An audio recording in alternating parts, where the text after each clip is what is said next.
دین vibes, دین کی آواز۔ تو بھئی اٹکے ہوئے کاموں کے لیے عمل نبی علیہ السلام کے مبارک زبان سے ابو داؤد شریف کی روایت ہے۔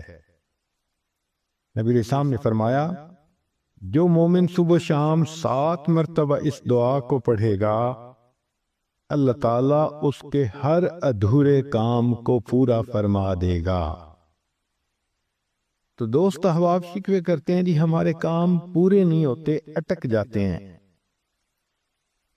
اور پھر وہ کسی کے پاس جاتے ہیں، عملیات والوں کے پاس، تو ان کا تو چونکہ کاروبار ہے، انہوں نے پیسے کمانے ہوتے ہیں، تو وہ سمپل جواب دیتے ہیں جی کسی نے لگتا ہے تمہارا رزق باندھ دیا ہے، کسی نے تمہارا رشتہ باندھ دیا ہے، اور ہم اس کو بلیو کر لیتے ہیں۔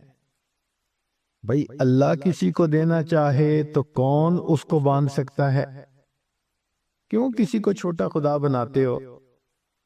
کوئی کسی کا رزق نہیں باندھ سکتا، کوئی کسی کا رشتہ نہیں باندھ سکتا۔ ہمارا ایک ہی خدا ہے، اس کے کام کو کوئی روک ہی نہیں سکتا۔ ہاں مخواہ اپنا عقیدہ بھی خراب اور اپنا عمل بھی خراب۔ سیدھی بات ہے کہ نبی علیہ الصلوۃ والسلام نے جو باتیں سکھائیں ان کو کریں، خود بخود عملیات سے جان چھوٹ جائے گی۔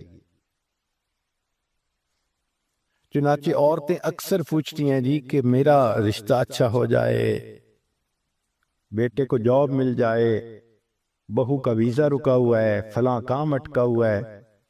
تو بھئی اٹکے ہوئے کاموں کے لیے عمل نبی علیہ السلام کی مبارک زبان سے ابو داؤد شریف کی روایت ہے۔ نبی علیہ السلام نے فرمایا، جو مومن صبح شام 7 مرتبہ اس دعا کو پڑھے گا، اللہ تعالیٰ اس کے ہر ادھورے کام کو پورا فرما دے گا۔ اور وہ کیا ہے؟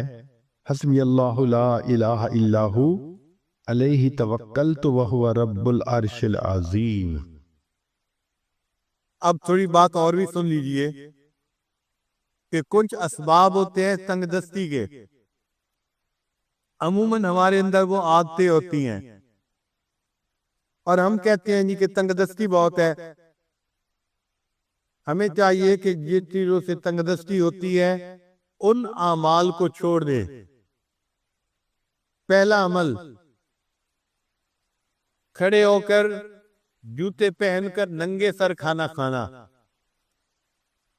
آج کل شادیوں میں، دعوتوں میں ایک عام سی بات ہے، جوتے پہنے ہوتے ہیں، ننگے سر ہوتے ہیں اور کھڑے ہو کے کھانا کھاتے ہیں۔ اس سے اللہ تعالیٰ رزق میں تنگی فرما دیتے ہیں۔ دوسری بات، بیت الخلاء میں باتیں کرنا۔ تیسری بات، مہمان کو بوجھ سمجھنا۔ چوتھی بات، ہاتھ دھوئے بغیر کھانا کھانا اور بسم اللہ پڑھے بغیر کھانا کھانا، اس سے رزق میں تنگی ہو جاتی ہے۔ پھر پانچویں بات، کھانا ختم ہو جائے تو کھانے کے برتن کو اچھی طرح صاف نہ کرنا، اس سے بھی رزق میں تنگی ہوتی ہے۔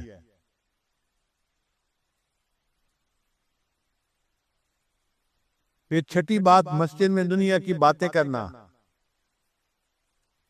پھر ساتویں بات، مانگنے والے فقیر کو جھڑکنا۔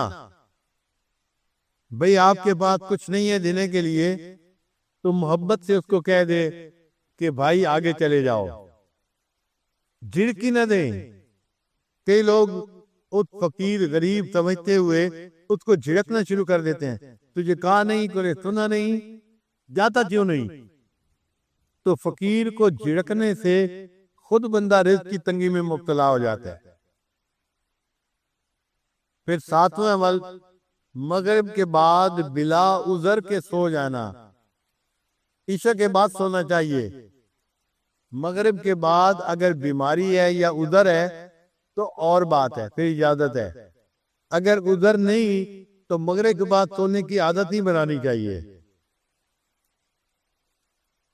پھر 10واں عمل جس سے رزق تنگ ہو جاتا ہے، بغیر عذر کے نماز قضا کر دینا۔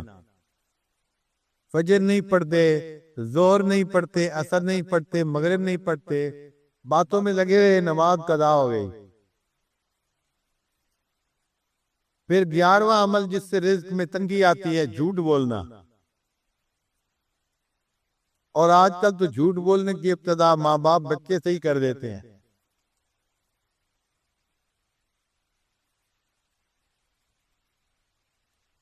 پھر 12واں عمل جس سے رزق میں تنگی ہوتی ہے، گانے بجانے میں دل لگانا۔ گانے پسند ہوتے ہیں تو آپ دیکھیں گاڑیوں میں ہر وقت ٹو ٹو ہوتی رہتی ہے، گانے لگے ہوئے ہوتے ہیں، میوزک لگی ہوتی ہے۔ پھر 13واں عمل جس سے رزق میں تنگی آتی ہے، اولاد کو برا بھلا کہنا۔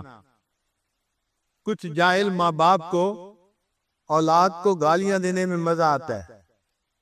ماں ہے تو گالیاں دیتی ہے، باپ ہے تو گالیاں دیتا ہے۔ اولاد کو گالیاں دینے سے اللہ تعالیٰ بندے کو رزق کی تنگی میں مبتلا کر دیتے ہیں۔ اس لیے غصے میں بھی اولاد کو دعا دینی چاہیے۔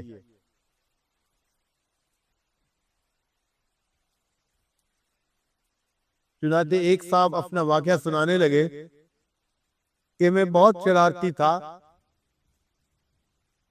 اور گھر والوں کو میں نے تنگ کیا ہوا تھا۔ ایک دن کیا ہوا کہ گھر میں مہمان آئے ہوئے تھے، تو میری والدہ نے دال بنائی مہمانوں کے لیے، اور میں نے ایک مٹھی ریت کی بھری اور آ کر ہنڈیا میں ڈال دی۔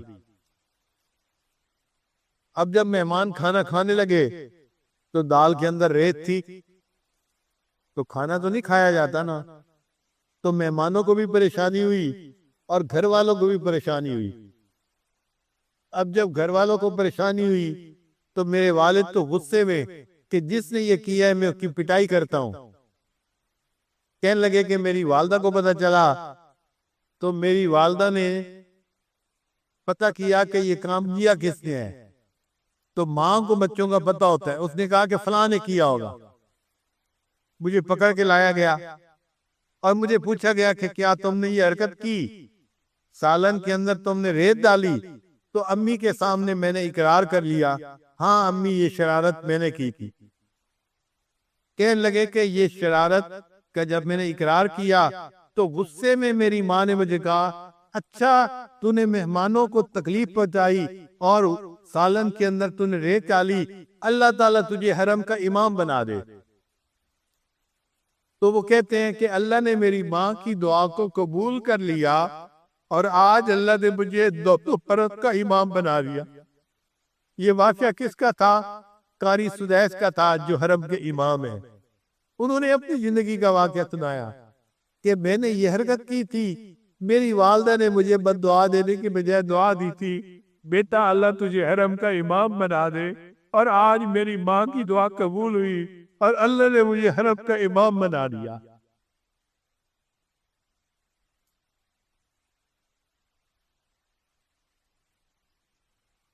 پھر 14واں عمل قرآن پاک کو بے وضو ہاتھ لگانا۔